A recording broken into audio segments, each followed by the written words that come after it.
The space station called Covenants. Rest floated in the darkness between stars like a giant metal flower spinning slowly in the void. And inside its countless corridors walked creatures from 100 different worlds who had come to trade and talk and live together under the laws of the Galactic Council that had ruled these stars for 10,000 years before humans ever looked up at the night sky and wondered what was out. Their commander Vethzara of the Etherean hegemony walked through the human trade quarter with her back straight and her crystalline skin catching the light in ways that made her look like a living statue carved from diamond and ice.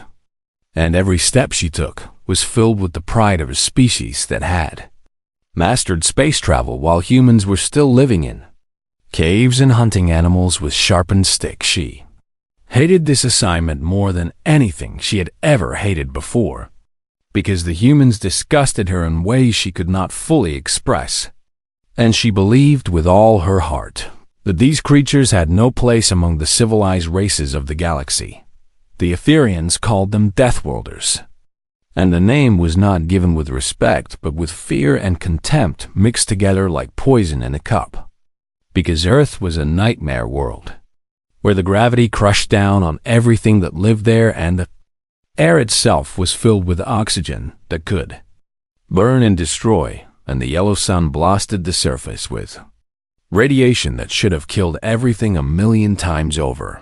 Yet somehow these soft pink creatures had survived and grown and built ships that could cross the stars.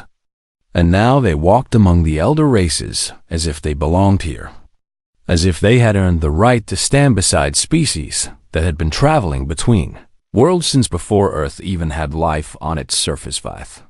Sarah watched a group of human children playing near a fountain in the center of the market square, and her disgust grew stronger with every laugh and every shout that reached her ears, because to her these little creatures were nothing more than the offspring of vermin who had somehow crawled out of their death world and infected the clean and perfect civilization that the Ethereans had built. One of the children was a girl of 8 years with black hair and bright eyes and a smile that seemed to light up her whole face. And her name was Maya Chun, and she was chasing a hoverball that her father had bought for her that morning as a birthday gift. And she was so happy and so free and so unaware of the danger that was walking toward her with hatred in its heart. Maya ran after the ball as it bounced away from her small hands, and she was laughing and spinning and not watching where she was going. And then suddenly she crashed right into something hard and cold, and she fell backward onto the metal floor. With a cry of surprise, she looked up and saw Commander Vethzara standing over her like a tower of ice and crystal. And the alien's eyes were burning with a rage that Maya had never seen before in her young life. And she opened her mouth to say sorry, but the words never had a chance to come out. Sarah raised her ceremonial staff high above her head and brought it down on the child with all the strength in her crystalline body. And the sound of the impact echoed through the market square like thunder. And Maya fell to the ground with blood pouring from a wound on her head that had cracked her skull like an egg. "Know your place, vermin," Vethzara announced in a voice loud enough for everyone to hear. And she looked down at the broken child at her feet with no remorse and no guilt and no understanding of what she had just done. Deathworlder spawn should be leashed like the animals they are. For a moment the entire market square was silent, as if the universe itself had stopped breathing. And then a scream tore through the air as David Chun pushed through the crowd and fell to his knees beside his daughter. And he gathered her broken body in his arms and held her against his chest while her blood soaked into his clothes. It was a freight hauler who had spent 20 years moving cargo between the stars. And he was not a soldier or a fighter or a man who had ever raised his hand in anger against another living being. But as he held his dying daughter and looked at the alien who had done this to her, something changed inside him. Forever Station security arrived within minutes. Tall insectoid creatures who served the council and kept the peace on Covenant's Rest. And David looked up at them with hope in his eyes, because surely they would arrest this monster who had hurt his little girl. Surely there would be justice for what had been done here today. But the security officers did not move toward Vethzara. And instead they spoke words that burned into David's soul like acid eating through metal, because they said that the commander had diplomatic immunity and that Etherians were founding members of the Council and that the matter would be reviewed through proper channels at some future date that might never come. Sarah smiled at David with a smile that held no warmth and no kindness and no trace of anything that could be called mercy. And then she turned and walked away as if nothing had happened, as if she had not just shattered the skull of an innocent child who had done nothing wrong except exist in the same universe as her medical teams rushed Maya to the station hospital where doctors worked for hours to save her life. And somehow through skill and luck and the stubborn will to live that humans carried in their blood, the little girl survived. But the scars she would carry on her head and in her heart would never fully heal. David sat beside his daughter's bed and held her small hand in his, and he watched her chest rise and fall with each breath. And he made a promise to her in the silence of that hospital room. A promise that he whispered so quietly that only he could hear it. The galaxy thought it knew what humans were capable of. But they had only seen the traitors and the diplomats and the smiling faces that humanity showed to the outside world. And they had never seen what happened when someone hurt a human child. And they had never learned the most important lesson that Earth had taught its children. David looked at his daughter and then looked out the window at the stars. And in his eyes, there burned something that the galaxy had never seen directed at them before. Something cold and patient and utterly without mercy. And it was the promise of a predator who had just been given a reason to hunt. News of what happened on Covenant's Rest spread across human space like fire racing through dry grass, jumping from world to world and ship to ship until every human being who had ever looked up at the stars knew the name Maya Chun and knew what the Etherian commander had done to her. The Galactic Network watched and waited for the reaction they expected to see, because they had watched younger species join the Council before, and they knew how these things usually went. And they expected protests and angry messages and demands for justice that would be ignored and forgotten within a few weeks. But what they got instead was something that made no sense to them at all. Something that confused the diplomats and puzzled the analysts and worried the few beings in the galaxy who had studied human history closely, enough to understand what silence from Earth really meant. Human news networks stopped talking about the attack within a single day, and diplomatic channels sent only short formal messages that said nothing of importance. And human ships continued their trade routes as if nothing had happened. And the great machine of human civilization seemed to simply accept what had been done and move on. The Etherian ambassador released a statement expressing hope that the Deathworlders had finally learned proper deference to their betters. And across Council space, the elder races nodded their heads and congratulated themselves on teaching the young species its place in the natural order of things. They could not have been more wrong about what was happening, and their mistake would cost them more than they could ever imagine on Earth in a building that did not appear on any map. The leaders of the United Terran government gathered in a room that was shielded from every form of surveillance that existed, and they looked at each other across a table that had seen decisions that shaped the fate of worlds. There were 12 of them, representing every major faction and nation on Earth. And they had spent their careers arguing and fighting and disagreeing about everything from taxes to territory to the proper way to make coffee. But on this day, they were united in a way that had not happened in 200 years of human history. Admiral Wei spoke first, and her voice was steady and calm, but her eyes held a darkness that made the other leaders lean forward to listen. Because she had commanded human fleets for 30 years, and she had never looked like this before. "The council will not give us justice," she said. And every person in the room knew she was right. Their laws protect those who have power and crush those who do not. And we are still too new and too weak to fight them in their courts or their councils.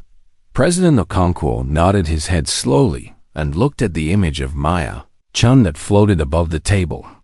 Her small face wrapped in bandages and her eyes closed in sleep that was only one step away from death. "Then we do not fight them in their courts," he said. And his words fell into the silence like stones dropping into still water. "We fight them in the only way that matters, the only way that they will understand, the only way that will make them remember for 1,000 years. What happens when you hurt one of our children?"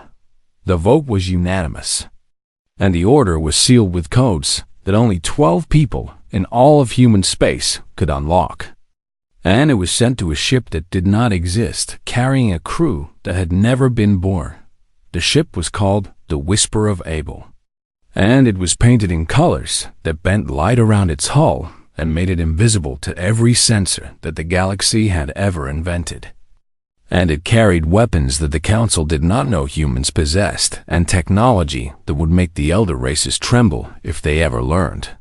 The crew called themselves Reapers, and they were the answer that humanity had, created for a universe that was older and larger and more dangerous than anyone had imagined when humans first stepped off their world and into the black ocean between the stars. There were 20 of them on the ship, and each one had been chosen from the deadliest soldiers and hunters and warriors that Earth had ever produced. And they had been enhanced with technology that pushed the limits of what the human body could do and trained in environments that would kill most galactic species within minutes. Their leader was a man named Marcus Cole, and he had served in wars on 3 different worlds, and he had killed more enemies than he could count. But the thing that defined him more than anything else was the daughter he had lost to illness 5 years ago. A little girl with bright eyes and a laugh that sounded like music when Marcus read the file on Commander Vethzara and saw what she had done to Maya Chun. Something inside him went very still and very cold, and he gathered his team in the briefing room and showed them the images of a broken child lying in a pool of her own blood. "The Council says she has immunity," Marcus said to his Reapers, and his voice was soft, but every word carried the weight of mountains. "They say we have no right to touch her. They say we must accept what she did and move on with our lives as if it never happened." He looked at each member of his team, and he saw in their eyes the same cold fire that burned in his own heart, the same ancient rage that humans carried in their blood from a time when they were hunted by predators and had to protect their young with nothing but stones and sticks and the desperate will to survive. "We are going to prove them wrong," he said, and a smile crossed his face that held no warmth and no kindness. "We are going to show them what happens when you hurt a human child. We are going to teach them a lesson they will never forget."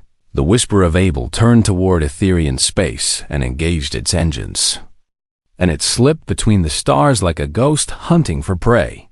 And the galaxy had no idea that death was coming, for Commander Vethzara on Silent Wings humanity had been patient and peaceful since joining the galactic community, and they had smiled and traded and made friends wherever they went. But beneath that friendly surface, there had always been something else waiting, something that remembered what it meant to be hunted and had learned how to become the hunter instead. The Deathworlders were coming, and they would not stop until justice was done. Commander Vethzara returned to her homeworld of Ethis Prime with her head held high and her crystalline skin glowing with the pride of someone who believed she had done something great and worthy of praise. And she walked through the streets of the capital city while her people looked at her with admiration and respect. The Etherian news networks had told the story of how she had disciplined a Deathworlder child who had dared to touch her sacred form. And the people of Ethis Prime saw her as a hero who had put the disgusting humans in their proper place. Beneath the feet of the elder races, she was given a larger home in the most beautiful district of the city. A palace of crystal and light that overlooked gardens filled with flowers that sang when the wind touched them. And she was told that a promotion was coming, soon to reward her for her service to the hegemony. Vethasar believed she was safe here in the heart of her civilization, surrounded by the greatest military power in 3 sectors. And she believed that the Deathworlders would never dare to cross the borders of Etherian space. And she believed that the matter of the human child was finished and forgotten. She had no idea that the Whisper of Abel had already crossed into her territory 7 days ago, slipping past patrol ships and sensor stations like a shadow passing through moonlight. And she had no idea that 20 human predators were watching her every move and learning her every habit. Marcus Cole sat in the darkness of his ship and studied the information his team had gathered. And he built a picture of his target piece by piece, like a puzzle coming together to reveal the image hidden beneath. He learned that Vethzara woke at the same time every morning and ate her meals at the same restaurants and walked the same paths through her gardens before she slept. And he learned that her security was good, but not good enough, because the Etherians had never faced an enemy like humanity. Before, the Etherians were used to fighting civilized wars against civilized enemies who announced their intentions and followed rules and never struck without warning. And they had no framework for understanding human patience. The patience of persistent predators who had once chased their prey for days across endless plains on Earth long ago. Humans had not been the fastest or the strongest creatures, but they had been able to run and walk and follow their prey until it collapsed from exhaustion. And that ancient instinct still lived in human blood, like a song that never stopped playing. Marcus waited for 3 weeks, while his team mapped every god rotation and identified every security gap and learned the rhythms of Vethzara's life better than she knew them herself. And then, on a night when the twin moons of Ethis Prime were dark and the wind was blowing hard enough to mask small sounds, he gave the order to move 7 Reapers, left the ship, and made their way across the city like ghosts walking through walls, using technology that bent light around their bodies and silenced their footsteps and made them invisible to every sensor that the Etherians had ever built. They reached the walls of Vethzara's estate and climbed over them without making a sound. And they moved through the gardens where the singing flowers fell silent, as if they could sense the death that was passing by. The first guard never knew what hit him, because Sarah Park came up behind him and pressed a device against his crystalline neck that sent waves of sound through his body at frequencies that shut down Etherian neural pathways like a switch being turned off. And he crumpled to the ground in a sleep that would last for hours. One by one the guards fell as the Reapers moved through the estate. And not a single alarm was raised and not a single shot was fired. Because humans had learned long ago that the best predators were the ones their prey never saw coming. Marcus reached the door of Vethzara's bedroom and paused for just a moment to check that his team was in position. And then he opened the door and stepped inside with a weapon in his hand and rage burning cold in his heart. Vethzara woke to find herself surrounded by dark figures that seemed to have risen from her nightmares. And she opened her mouth to scream, but a hand clamped over her face before any sound could escape. And she was bound with cords that she could not break, no matter how hard she struggled. Marcus picked up her ceremonial staff from where it rested beside her bed, and he looked at it for a long moment. And then he snapped it in half with his bare hands and dropped the pieces on the floor in front of her terrified eyes. "Do you remember what you did with this staff?" he asked. And his voice was quiet and calm and more frightening than any scream could ever be. "Do you remember the little girl whose skull you cracked while she lay crying on the ground?" Vethzara tried to speak, tried to explain, tried to claim her immunity and her status and her rights under council law. But Marcus just shook his head slowly and leaned close until his face was just inches from hers. "You heard it, child," he said, and every word fell like a hammer blow. "On my world, there is only one answer for that, and no law in this galaxy is going to save you from what is coming." They carried her out of the estate, and through this city and back to the Whisper of Abel. And by the time Etherean security realized that their hero was missing, the human ship was already 3 systems away and accelerating toward Council Space. Balthazar was alone now, alone with the Deathworlders she had despised. And for the first time in her long life, she understood what it meant to be prey instead of predator. The hunt was over, and the reckoning was about to begin. The journey to Council Space would take 6 days. And during that time, Commander Vethzara experienced something that her species had not felt in thousands of years. Something that the Ethereans believed they had evolved beyond. Long ago, when they first rose to power among the stars, she experienced true and complete terror. The humans kept her in a small room with walls that were painted white and a single light that never turned off.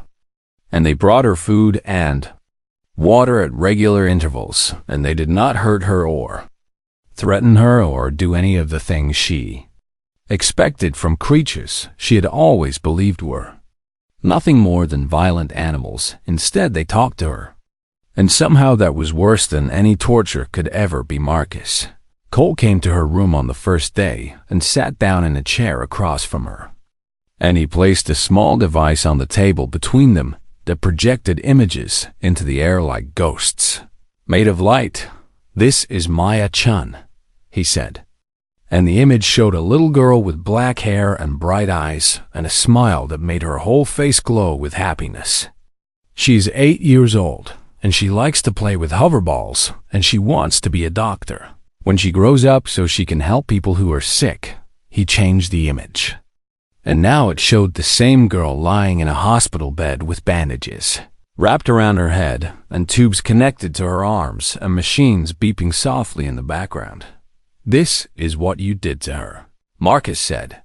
And his voice was steady, but his eyes burned with a fire that made Vethzar want to look away.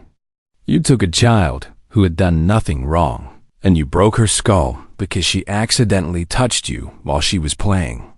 Vethzara tried to explain that the child was a Deathworlder, that she was vermin, that she needed to be taught her place in the natural order of things. But Marcus just shook his head and continued showing her images. He showed her pictures from human history, images of children who had suffered violence across thousands of years, images of wars and famines and cruelties that humans had inflicted on each other before they learned better. And he explained that humanity knew more about suffering than any species in the galaxy. "We are not innocent," Marcus said. And there was no pride in his voice, only a deep and terrible sadness. "We have done horrible things to each other, things that would make you sick if you truly understood them. But we learned from our mistakes, and we made rules that we follow no matter what." He leaned forward and looked directly into her crystalline eyes. "The most important rule is that you do not hurt children," he said. And each word was heavy with meaning. "We evolved as creatures who had to protect our young for years before they could survive on their own. And that instinct is written into our blood, in our bones, and our very souls." Day after day, the humans came to talk with her. And they shared stories of their families and their children, and the lengths they would go to protect those they loved. And Vethzara began to understand that she had made a terrible mistake. She had thought that humans were weak because they smiled and traded and made friends instead of conquering and dominating. But she realized now that their kindness was a choice they made every day. A choice to be gentle when they could so easily be cruel. On the 5th day, Marcus brought something else to her room. A document written in the formal language of the Galactic Council that charged her with crimes against a human child. "Tomorrow we will hold a tribunal," he said. And his voice was calm and final, like the closing of a door that would never open again. You will have the chance to speak in your defense, and then we will decide what happens to you. Vethzara spent that night alone in her room, and for the first time in her life, she truly thought about what she had done. Not as an Etherian commander disciplining an inferior species, but as a person who had hurt a child who had never done anything to deserve such pain. The tribunal was held in the main hall of the Whisper of Abel, and all 20 Reapers sat in a circle around Vethzara while Marcus stood before her as both prosecutor and judge. She was given 3 hours to speak, and she used every argument she could think of to save herself. She spoke of Etherian superiority and the natural order of the galaxy and the laws that gave her diplomatic immunity. She spoke of cultural differences and misunderstandings and the need for the younger species to learn their place. She spoke of everything except the one thing that mattered. She never said she was sorry when she finished speaking. Marcus looked at his team and saw the answer in their eyes. The same answer that had been decided the moment they learned what she had done to Maya. Chun, Commander Vethzara of the Etherian hegemony, he said, and his voice echoed through the silent hall. This tribunal finds you guilty of assault on a minor, abuse of authority, and crimes against the future of humanity. Vethzara screamed that he had no right, that the council would destroy them, that the Etherians would burn Earth to ash for what they were doing. But Marcus just waited until she was silent again. The sentence is death, he said. It will be carried out immediately. He drew his plasma blade and walked toward her. And Vethzara saw in his eyes the weight of the daughter he had lost and the rage of a species that had learned to be gentle but never forgotten how to be dangerous. The execution was quick and clean. A single stroke that ended her life without unnecessary suffering. Because humans were not cruel even when they were delivering. Justice Marcus looked down at what remained of Commander Vethzara and felt no joy. Only the tired satisfaction of a task completed and a debt repaid. The Whisper of Abel continued toward council space, carrying a message that the galaxy would never forget. The Council of 12 Founders had ruled the galaxy for 10,000 years from their great chamber on the planet Nexus Prime. And in all that time, no one had ever dared to challenge their authority or question their power or suggest that their laws were anything less than perfect and eternal. The chamber itself was a masterpiece of ancient architecture, a vast dome of living crystal that changed colors with the moods of those inside it.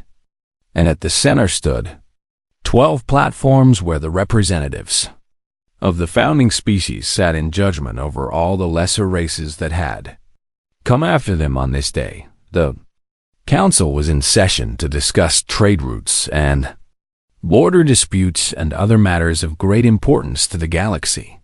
And none of them suspected that their world was about to change forever. Etherian representative was speaking about the need to increase patrols in human space to prevent their dangerous influence from spreading.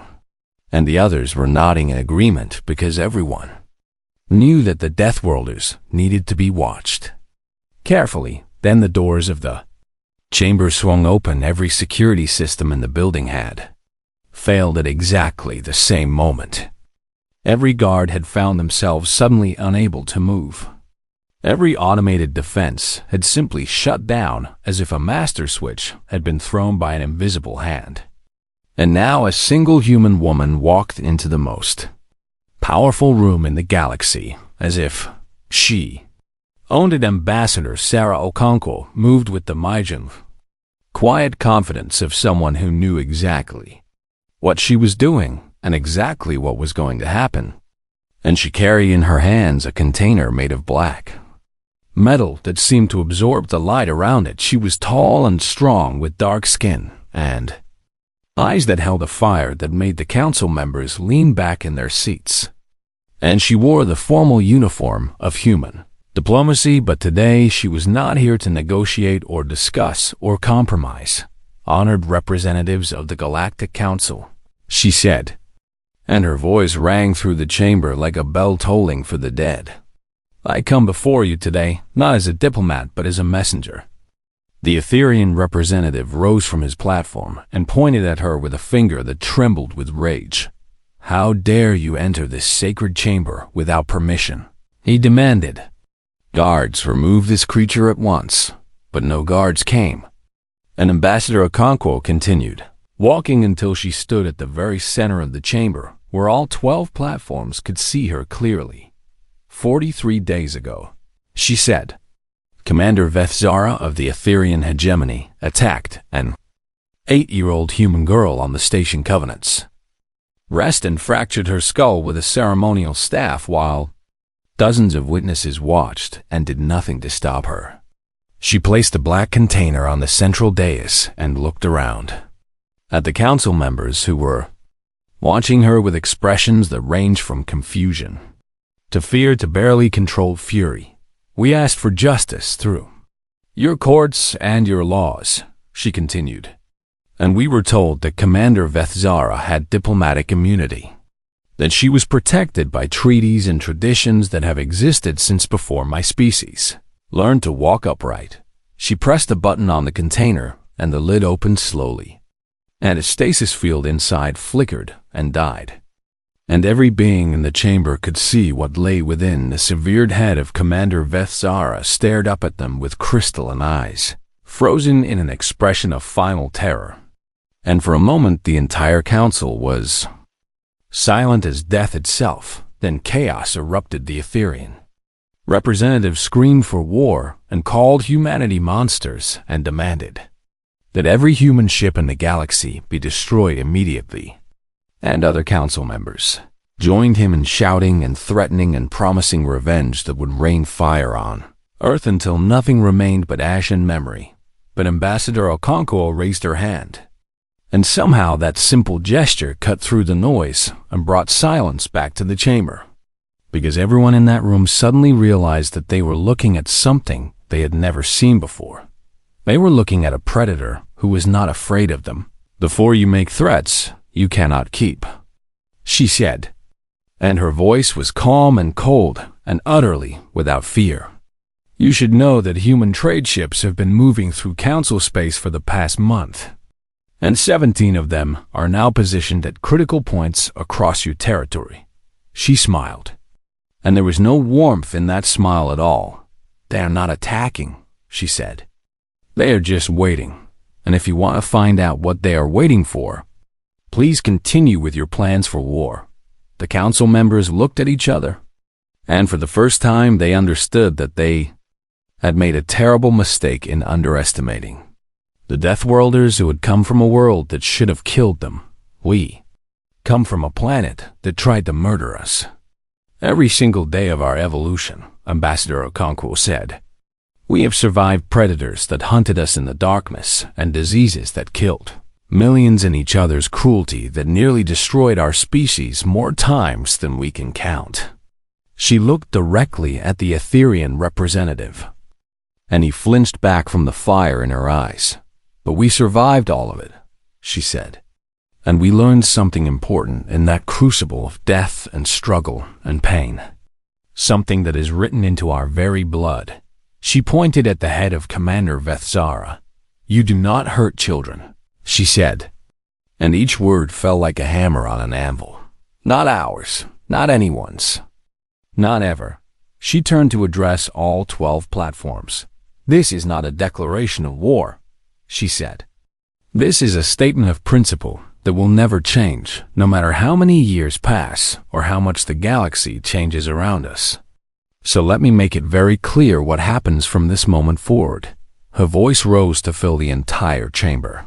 "Command your people to raise their hands against a human child again. And we will not stop at one head. We will glass your worlds and salt the ashes and make sure that the universe remembers your names only as a warning to others." She turned to leave, then paused at the great doors. "For the record," she said, "Maya-chan is learning to walk again, and she asked me to tell the council that she forgives Commander Vethzara for what she did." A cold smile crossed her face. "Humanity does not." She walked out, and no one tried to stop her. And the council sat in silence for a long time, staring at the head of their fallen commander and understanding for the first time what kind of monsters had come crawling out of that death world called Earth in the years that followed. The Galactic Council quietly changed their laws about diplomatic immunity, and human children became the most protected beings in known space. Not because of any treaty or agreement, but because every species in the galaxy had learned to be afraid, and somewhere on Earth, a little girl with a scar on her head grew up knowing that the stars themselves had learned to fear what happened when you hurt her peoples. Young humanity had sent a message written in blood and crystal. They were not prey.